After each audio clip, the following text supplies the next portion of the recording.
Hello, test. Hello. Oh, wait now, hold on a minute there. Just don't get excited. We got to get everything all set here. We got to wire up the transmitter. There we go. And we'll plug in the plug here. See if we got a fuse here. Hello. There it is. It's on. Can you hear me out there in Staten Island? You all set out there?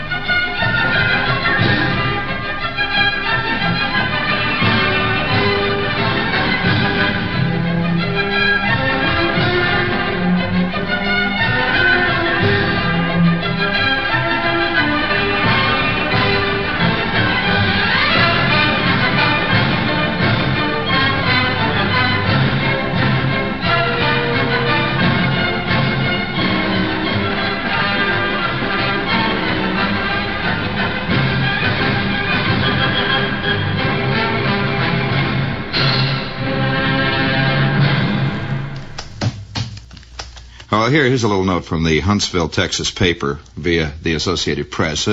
Huntsville, Texas, February 15th. Women inmates of the state prison have now decided to sponsor a troop of Brownie Scouts. Oh,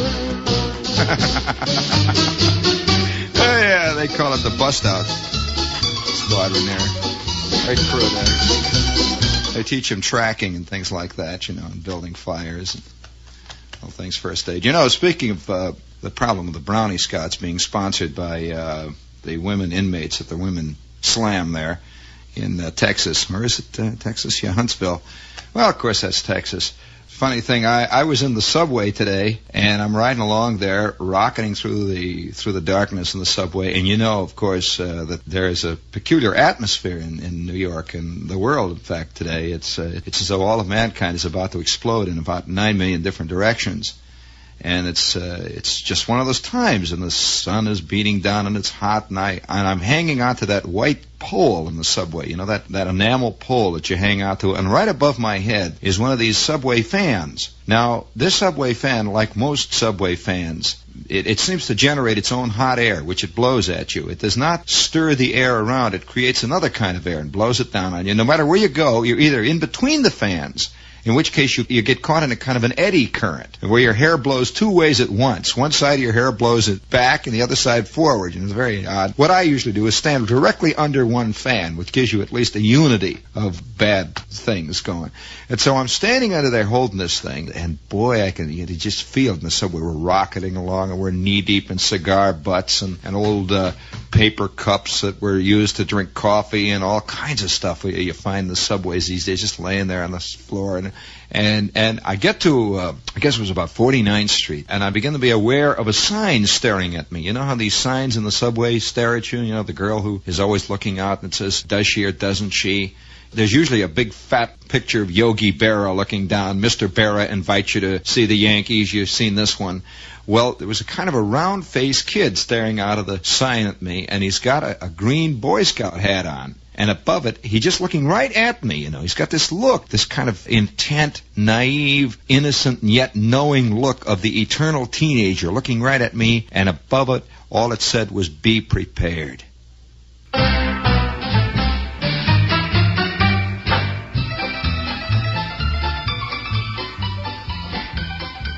There you go.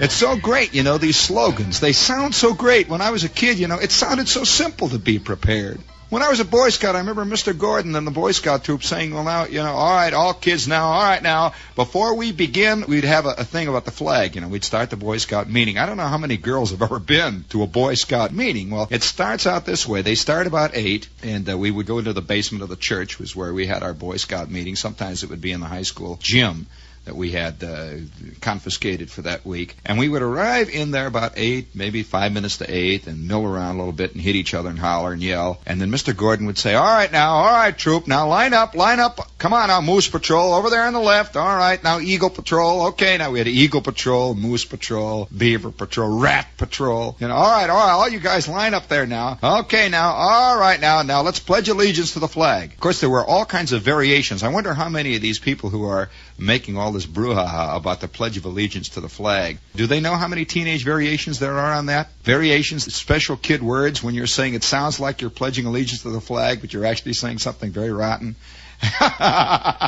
Don't they know about? You never heard that? Oh yeah, there were 18 variations. Already sore heads were being born. I don't know why, but they were there. So we're doing this, and after it's all over, he would say, and now all together, repeat after me now the slogan of the Boy Scouts, and we'd all say, "Be prepared." And it seems like what you do when you're being prepared is you just get enough matches. You have matches and you put them in a little box where they're waterproof. That seems to be the essential of being prepared. And of course, I think that we all do believe in slogans. We believe in slogans so much, and to the point where slogans seem to be thinking, really thinking.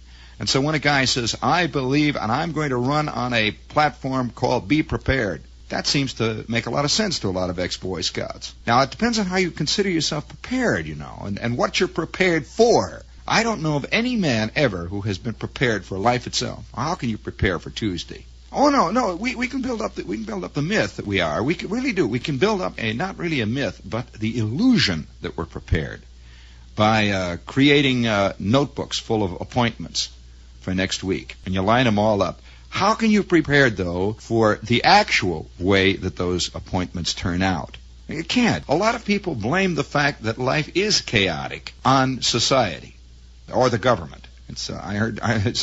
We're getting into a period of history now where no matter what happens, it is the rotten government that did it. And you hear this in very strange places. You hear this kind of nuttiness going on in places where you would never expect it.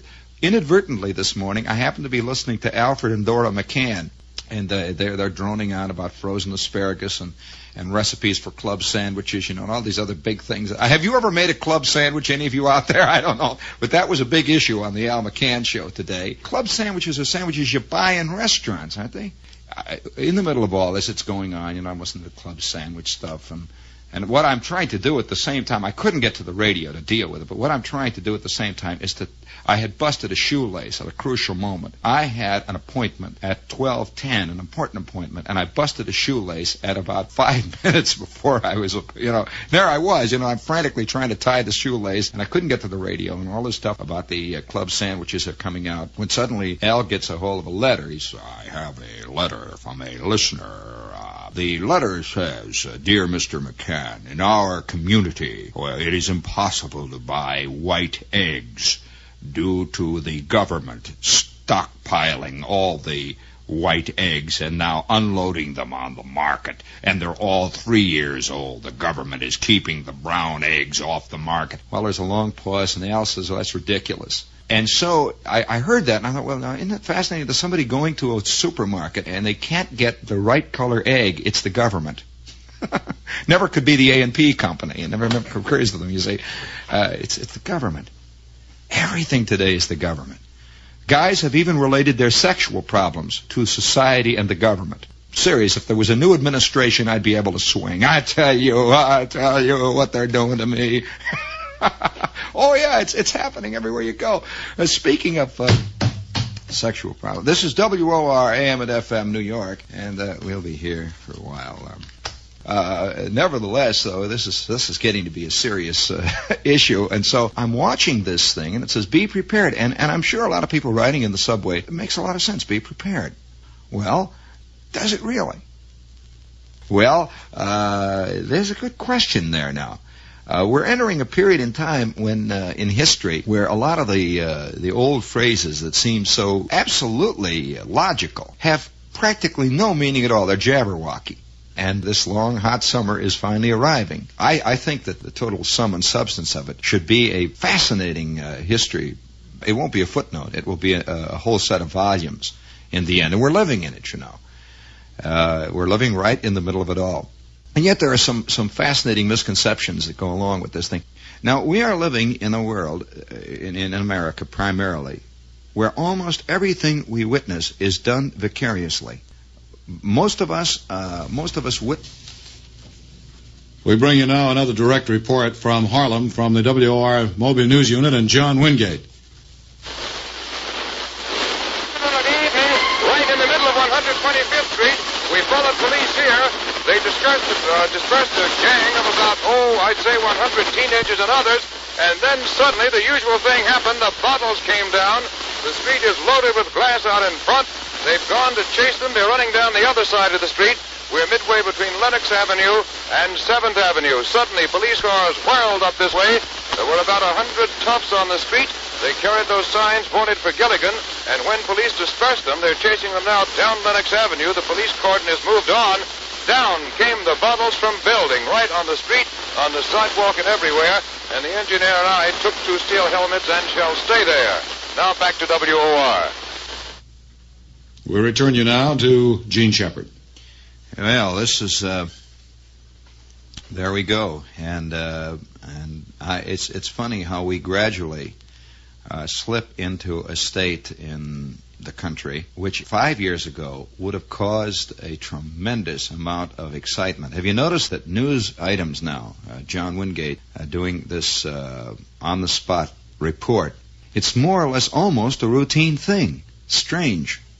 A couple of years ago, if such a report had been coming through, there would have been wild excitement. The station would have been loaded with phone calls. Millions of people would have been involved. And the only thing I'm trying to say here, I guess, is that it's strange how a society, any society, a group of people, can adapt themselves to changing conditions and history and changing violence without recognizing or perhaps even really reacting to it. The other night, I happened to hear on the air somebody did a strange and very extremely powerful. It was on WR. I don't know who it was who'd done this thing, but I happened to hear a tape recording of the sound of street violence going on. Just no words, nobody talking. But did you hear that tape recording? It was fantastic. It sounded like a war, really. It sounded about as close to a war as you can get without being in a war. In fact, it was a war in its own way. And yet it was just part of the news. And now the weather, they say afterwards. And this is not to say anything about the news department or anything like that. It's just the way our world is. We are becoming so accustomed. That relates to my earlier comment. How can you be prepared when you never will be prepared for life? Because it's the way it is. And getting back to the vicarious, I guess partly our problem is, and this is in the modern world, is that almost everything that we see and hear and are part of is unreal. Modern man doesn't really much engage reality himself. Very few people ever really get wet by the rain anymore. Very few people are ever really heated by the summer. They live their lives in air-conditioned cars or air-conditioned cabs and air-conditioned offices. Very few people ever even really see death. It's something once in a great while, I guess the average person during his lifetime may attend 3 or 4 funerals, and then his final one himself, which he doesn't really attend. You know, that's about the extent of it. And so it becomes all vicarious. And we sit and watch television. You know, it's funny. I believe that the more we are given news, the more we see television shows of news, the less real it becomes rather than the opposite. You know, it used to be said, if people saw newsreels, if people saw television news and so on, that they would become aware of their world. I say no. It becomes more and more like a movie and less like real life. That the more you're given these images, the area that I'm talking about here is the area of perception. How do we perceive reality? How do we perceive actuality, which is another thing, too. It's a word not heard very often. People usually talk about reality or truth, but they don't discuss actuality, which is a subtle but very important, different phrase that describes another condition. How do we really see it? I wonder how people, say, living in Waterloo, Iowa, perceive the events that are going on here in New York City at this very instant, if at all. Or is it a kind of a TV show? I heard a guy today, look me right in the eye, a guy today, in the news business, by the way, say to me that he believes most of this talk is just newspaper talk, and it's been blown up by the, quote, the newspapers. This is another one of those interesting myths, that the newspapers create the news. This is an easy way to put it into the safe file, you know. If you read a story of some wild event that you just don't want to believe, you can say, oh, well, you know, They've certainly exaggerated that, and you stick it away under the exaggerated by the newspaper writers who want to sell newspapers department. This is the great myth. You know that during the early 20s, I hate to bring back some of these historical points, but I've talked to people who were involved in there. During the early 20s, there were newspapers who were talking about the conditions in Germany. This is in Germany I'm talking about. Who were talking about things that were going on in the Nazi Party and so on.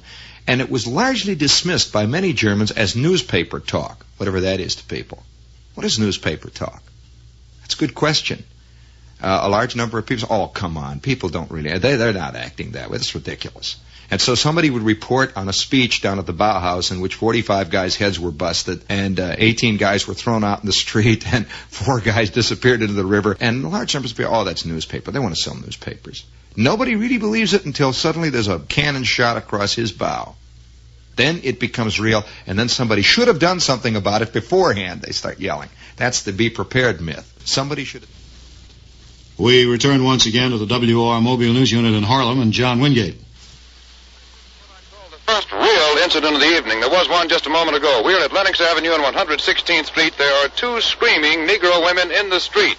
Just what started and brought the cars down here, I don't know. It's the largest collection of police cars yet. Here's an eyewitness. What happened? What happened? Nothing happened. These guys came in. I'm still on the corner here. All right, just tell me the story. On the corner here, right here. These guys came in and started chasing for no reason at all. I'll tell you what happened. Just started chasing swinging nightclubs. Well, that's no. I'm sorry. We heard the police up earlier say, get ready to roll. We have an alarm from 116th and Lenox. You had one view there that police came in. Police did not come in that way, but you've got about 200 to 300 people gathered here now at this intersection. The police have sealed it off completely. Previously, they let us drive freely and even follow their cars up and down Lenox and 125th Street. This intersection is sealed off completely. The woman or women injured are being placed in an ambulance. There are about 7 police cars, radio cars, lights flashing in center, more coming, as you can tell by the sirens, a gathering of about 200 to 300 people here. All down 116th Street, the police cars have set up a blockade. It's impossible to tell at this time, of course, just how it started, who turned in the alarm, how the police got here. We had one bystander who was subjective, who said the police came in and began to swing clubs. We arrived in the cordon of police cars. That's not the case. All we know, about 300 people here, the biggest single collection so far this evening. They were shouting. They pushed police. The police did fight back. This is not a near incident. It is so far the only incident of this evening. It is not so serious as the ones that occurred previously, but it shows the tension that goes here. About 300. They had a real shoving duel with police over in front of a cut-rate drugstore, and that's where the injured woman or women were brought out. Apparently 2 women in the street, placed in a stretcher in an emergency vehicle, and they're out. The whole intersection sealed off, but the Negro bystanders are piling up by the subway. Police now trying to disperse them. All gathered here in this knot at 116th Street and Lenox Avenue. A real flare-up, not as compared with those of Saturday, but the biggest tonight in Harlem. This is John Wingate, now back to WOR. And now, once again, back to Gene Shepard. Yeah. And there we go. As a citizen of a country, it's very difficult to know, and especially when you have at your means and at your disposal a means of communicating with a large number of people. It's extremely difficult to know just what can be said. During the great growth of, you might say, social revolution that takes place, it took place, for example, in Germany. Very few people knew it was happening, nor even knew what to say about it, how to react to it. And I don't think, I really believe, I don't think very few people, and certainly including myself, I'm the first to say that, have any concept of the world that we're living in and what is about to occur or what is already occurring. I don't know, right or wrongly. This is it's so easy. It's so easy to say you know all about it. It's so easy to say, well, this side is right, that side is wrong. It's so simple to say, and unfortunately, it isn't that simple. It's so easy to say, well, this is right, that's wrong. It's oh boy, that what is beginning to happen. Are there people behind it? Who is becoming involved? Who are the people? What are their private axes that have to be ground? Are there private axes? What happens when you take the human being and you just say to him, well, the leashes are off now, go? What does he become? I wonder what most of us are underneath this level or this peculiar, this strange structure of what we call society or civilization that we've created so painstakingly over the thousands of years. I wonder what we are underneath it if allowed to run free. Well, I think that many of us living today will find out. I think that we're going to find out within comparatively a short period of time. And incidents in history that could never have been foreseen by the science fiction writers or by the political satirists, the political projectionists, the George Orwells, the Aldous Huxleys, would never possibly have been conceived. It's intriguing in a society where really, in most ways, our society gives more freedoms to more people, that the big issue is freedom. That's fascinating. And I'm certainly not taking any sides here, but it is intriguing that this society, where this is a fact, is nevertheless the big issue. And the word, of course, freedom itself is one of those words almost impossible to define. In fact, it is impossible to define except personally. I suppose this is the way it's always been, though, that the inability of people to communicate one with the other has always finally resulted in this kind of thing. Where it'll end, no one knows. And don't think for 1 minute that you know or that I know or anybody else knows. No way of knowing. And yet here we are in the middle of it, and we're all part of it. Nobody ever escapes history, you know. And this is one of the great myths, too, that I will lock myself in my room and let the world swirl on around me.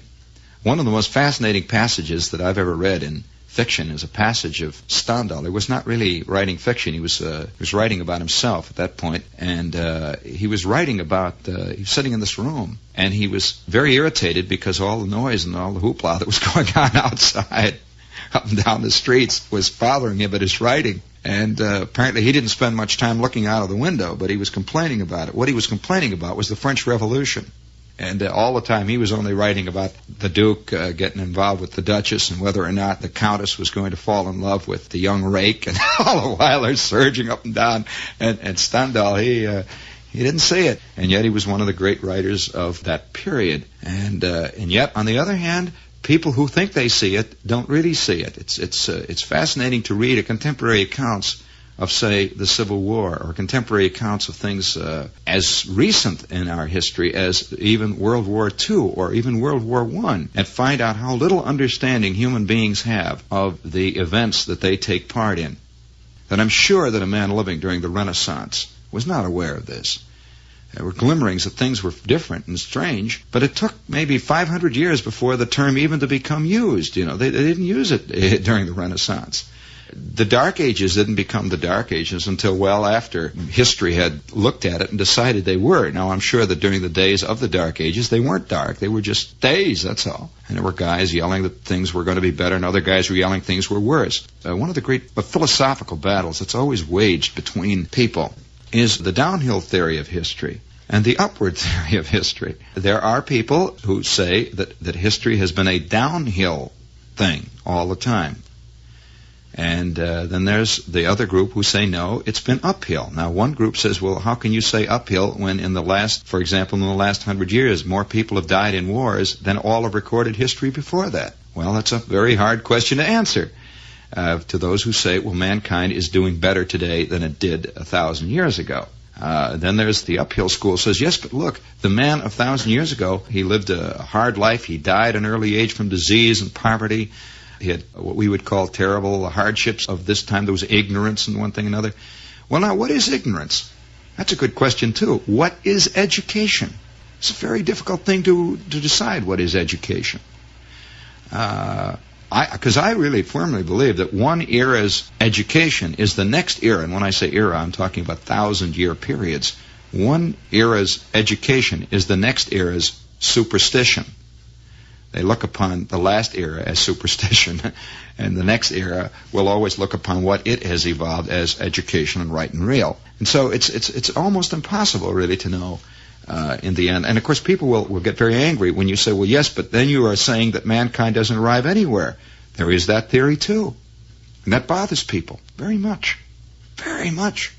to say, yes, that's true. But if they look at an anthill and they watch the ants building fantastic tunnels, and they build a gigantic anthill that gets higher and higher and bigger, and all that happens is a lot of ants die and the tunnels get bigger and the hill gets higher, they can sit back and say, isn't it sad that the useless, senseless life of the ant? They can see it in the ants. But it's hard for the ant to see it, I'm sure, that the ant, as he's sitting down in his conclave down there, they decide what's going to be the final salvation of the ants is to build this big, long tunnel that turns left, turns right, goes up to the surface, and then turns right again, and then at the top has a small mound or monument. This would be the final answer. So they organize a 1,000-year committee to build it, and they build it, and then, of course, the ants continue to get stepped on by giant heels that walk across the field. And so another ant comes up with another idea, and they continue to go. Where will it all end? Who knows? Where will it end? Will it end? That's a good question. Of course, that phrase is always used, too. Where will it all end? The assumption being that it is like a short story. Life or existence or mankind is like a play, that it will have a middle, a beginning, and an end. We're always looking for the beginning of mankind. So somebody wants to find where the story started. He finds that it's very difficult to find this thing. And the anthropologists, the zoologists have been arguing about this for centuries. And they're arguing about the end. I guess nobody has yet produced what could be called the thematic theory of history, or the belief by large numbers of people that there is a theme, a plot, that there is a structure to all of it. This has produced a great number of wars, too, because when the plot takes an unexpected turn, then everybody says that somebody picked up the wrong cue, or somebody's written bad stuff into the script. The script was right, as long as we were playing my part, the part that I had written, and so on it goes. But if we listen, I'm sure that now, what with beginning, I'd say roughly beginning the first of the year or before that, I suspect that when the history of all of our time is written, that one of the great turning points of history, I'm talking about overall great turning points, almost as great as, say, some of the strange little turning points of history, like the assassination of the Archduke at Sarajevo, however you pronounce it, Archduke Ferdinand, which they credit with launching World War I. I suspect that one of the great turning points of our time will be the death of John Kennedy. It began a new period of almost untrammeled and completely self-involved and selfish violence. That this was the first major act of that kind, although it had been growing for some time. I suspect this, maybe I'm totally wrong, I don't know. But it does seem, and I think many people do feel this, that suddenly the day after, or even that afternoon, when Kennedy died, something changed in the air. You recall this? Do you recall people talking about it? Do you still feel it in the air? Hasn't changed a bit. It actually, I suppose, goes back to a few incidents that occurred before that, all the way on up the line. Until finally we come today to strange political statements, odd movements that are forming, things which are occurring almost like what they call spontaneous combustion out of the air. There was a theory, an old chemical theory about phlogiston, which was this was a mythical substance that caused burning. It just came out of the air and it was there. You could isolate it. It's as though spontaneous combustion has slowly been building up, as though mankind, or at least this portion of mankind here in America, is at long last joining now what Europe has known for centuries and what Asia has known for centuries, which is constant strife, constant problems, constant assassinations and revolutions and wars. And it's as though suddenly we have joined it. And large numbers of people are, confused by this.